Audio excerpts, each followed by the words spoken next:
Hello and welcome to my YouTube channel. Quantum mechanics के series को आगे continue करते हुए आज का हमारा जो टॉपिक है वो है प्रोबेबिलिटी करंट डेंसिटी। तो चलिए स्टार्ट करते हैं हमारा आज का टॉपिक। देखिए, आपको पता है कि अगर चार्ज पार्टिकल क्या करता है, फ्लो करता है, तो उसकी वजह से क्या आती है, करंट आती है। ऐसे ही यहाँ पे क्या हो रहा है, पार्टिकल फ्लो कर रहा है और उससे रिलेटेड क्या आ रहा है, आपका एक वेव फंक्शन आ रहा है। जैसे कि सपोज कीजिए मैंने एक वेव फंक्शन यहाँ पे आपके लिए बना दिया है, कुछ इस तरीके से। ये क्या बना दिया मैंने, वेव फंक्शन बना दिया है। अब इसमें क्या होगा आपका, अगर मैं इसकी प्रोबेबिलिटी की बात करूँ तो वो क्या होता है, इसके मॉड स्क्वायर होता है। ठीक है, मॉड का स्क्वायर होता है। तो उसी को मैं यहाँ पे प्लॉट करना चाहूँ तो कुछ इस तरीके का आपको यहाँ पे देखने को मिलेगा। अब यहाँ देखिए, यहाँ पे क्या हो रहा है, प्रोबेबिलिटी भी क्या हो रही है, चेंज हो रही है। तो इस प्रोबेबिलिटी के चेंज होने की वजह से हमारे पास क्या आ जाती है, प्रोबेबिलिटी करंट डेंसिटी आ जाती है। तो आज हम लोग उसी का जो है एक्सप्रेशन के ऊपर यहाँ पे बात करेंगे कि देखेंगे कि कैसे हम उस एक्सप्रेशन को क्या कर सकते हैं, ड्राइव कर सकते हैं। तो चलिए देखिए यहाँ पे एक्सप्रेशन हमने कैसे स्टार्ट करना है। सबसे पहले आपको मैंने बताया था कि प्रोबेबिलिटी को हम कैसे दिखाते हैं, वेव फंक्शन के मॉड का स्क्वायर ले लेते हैं। तो मॉड का स्क्वायर होने का मतलब क्या है कि जो वेव फंक्शन है उसको उसके क्या कर देते हैं, कंजुगेट से क्या कर देते हैं, मल्टीप्लाई कर देते हैं। जैसे कि अगर आपका एक वेव फंक्शन आयोटा की फॉर्म में है तो उसको हम चेंज करके आयोटा को माइनस आयोटा से रिप्लेस कर देंगे और फिर उस वेव फंक्शन को आपस में हम क्या कर देंगे, मल्टीप्लाई कर देंगे। तो प्रोबेबिलिटी कुछ इस तरीके से यहाँ पर आ गई। अब मैं क्या करती हूँ, इस प्रोबेबिलिटी को टाइम के रिस्पेक्ट में क्या कर देते हैं, हम यहाँ पे डेरिवेट कर देते हैं। तो क्या आएगा इसका डेरिवेशन, ये देखिए, एक बार क्या हो जाएगा आपका, del psi star del by del t. Psi star का हो जाएगा साई, ऐसी का ऐसी रह जाएगा। अगली बारी में क्या हो जाएगा, साई स्टार ऐसी रह जाएगा और साई का हो जाएगा सिर्फ ये बच गया यहाँ पे। तो ये इक्वेशन नंबर मैंने यहाँ पे 1 दे दी। अब आ जाते हैं हम किस पे, स्क्रॉडिंगर इक्वेशन पे आ जाते हैं। अभी मैंने इसका डेरिवेशन आपको प्रूव करके नहीं दिखाया है, आने वाली वीडियो सीरीज़ में मैं आपको वो दिखा दूंगी। अभी आप ये समझिए कि स्क्रॉडिंगर इक्वेशन कुछ इस तरीके से होती है। यहाँ पे ये आपका क्या है, हैमिल्टोनियन है, जो कि हम क्लासिकल में डिस्कस कर चुके हैं कि क्या होता है। और नहीं भी पता है तो मैं आपको सिंपली बता देती हूँ कि ये आपका क्या होता है, काइनेटिक एनर्जी और पोटेंशियल एनर्जी का सम हो जाता है। अभी के लिए आप ये समझ लीजिए। तो इस तरीके से आगे ये आपकी काइनेटिक एनर्जी है, पोटेंशियल एनर्जी है, और इसको हमने किस पे ऑपरेट कर दिया है, आपका वेव फंक्शन पे ऑपरेट कर दिया है। और स्क्रॉडिंगर इक्वेशन में किसके इक्वल आ जाता है, iota h cut del by del t psi के ये इक्वल आ जाता है।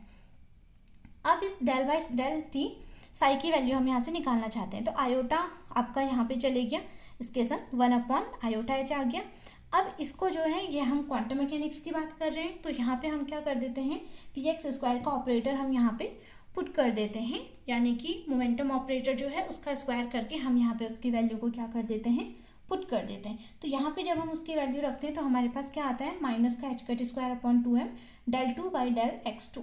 ठीक है, पोटेंशियल एनर्जी आपको यहाँ पे इसका ऑपरेटर ऐसी का ऐसी, पोटेंशियल एनर्जी आपकी ऐसी की ऐसी रहेगी, पीछे से क्या आ गया आपका, साई आ गया। ठीक, अब यहाँ पे ये आयोटा एच कट से हम क्या कर देते हैं, अंदर मल्टीप्लाई कर देते हैं। आपका ये वैल्यू यहाँ पर आ जाएगी, माइनस का h cut upon 2mi del 2 by del x2 plus v x upon iota h cut, और साई पे ये सब क्या हो रहा है, आपका ऑपरेट हो रहा है।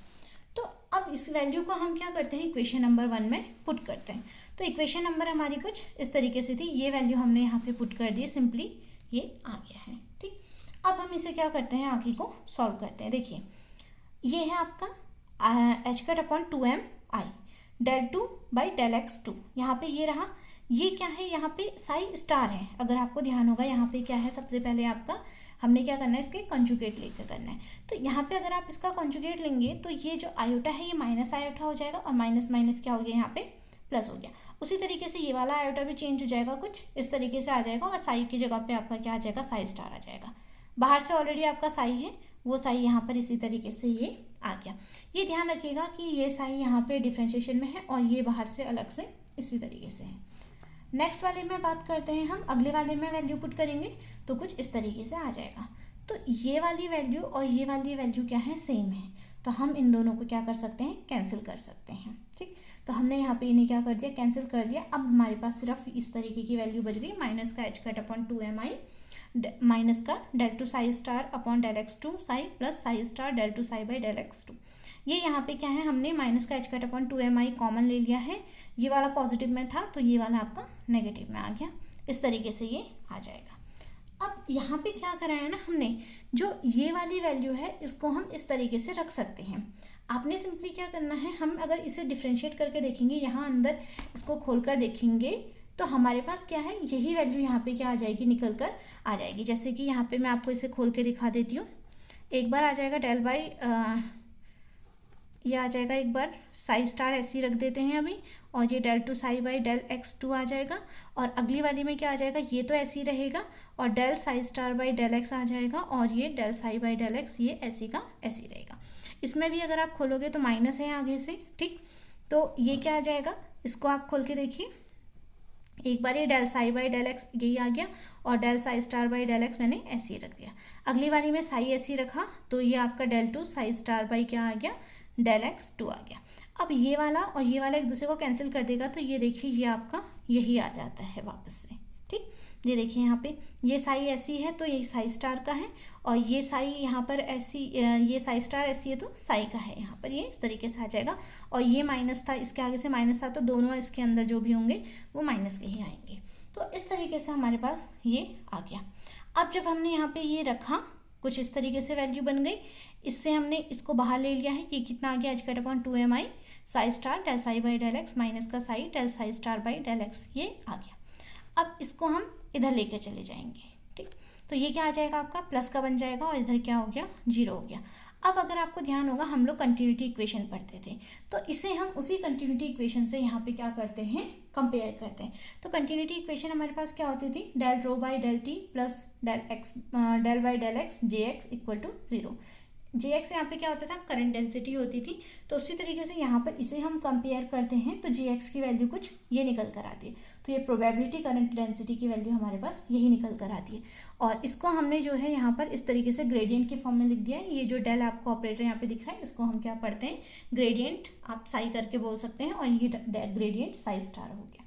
तो इस तरीके से हमने क्या करना है, प्रोबेबिलिटी करंट डेंसिटी को क्या करना है, प्रूव करके दिखाना है। अब इसमें कुछ बातें ध्यान रखने की, अगर आपको जो है आयोटा वाला फंक्शन दिया जाएगा, यानी कि जो फंक्शन रियल नहीं है वो दिया जाएगा, तो आप सॉल्व करके निकाल लेंगे। बट एक चीज़ आप ध्यान रखिएगा कि अगर आपका कोई रियल फंक्शन है, यानी कि उसमें जो है आयोटा वाला पार्ट नहीं है, तो अगर उसमें आयोटा वाला पार्ट नहीं है तो उसका आप साई निकालें और साई स्टार निकालें, और इनका जब आप ग्रेडियंट निकालेंगे तो वो वैल्यू सेम ही आती है। तो वो एक्चुअल में यहाँ पे क्या हो जाएंगे, कैंसिल हो जाएंगे, और ये क्या बन जाएगा, आपका जीरो बन जाएगा। तो इसके लिए आप हमेशा ये ध्यान रखिएगा कि जब भी आपका क्या आएगा, रियल फंक्शन आएगा, उसके लिए प्रोबेबिलिटी करंट डेंसिटी हमेशा क्या हो जाएगी, जीरो हो जाएगी। तो चलिए आज की वीडियो यहीं पे स्टॉप करते हैं। नेक्स्ट वीडियो में मिलूंगी आपसे नेक्स्ट टॉपिक के साथ। तब तक के लिए टेक केयर, गुड बाय।